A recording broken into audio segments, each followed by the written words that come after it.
If you want to set up the action button on iPhone 16e, then what you need to do is open settings. Then in the settings, go to action button over here.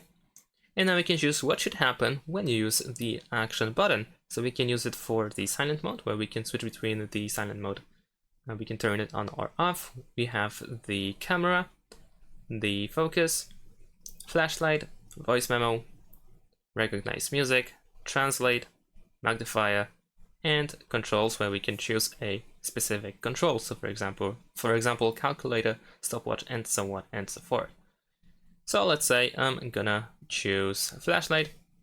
So now if I exit these settings and if I use the action button, I should be able to turn on and off the torch or flashlight by holding it.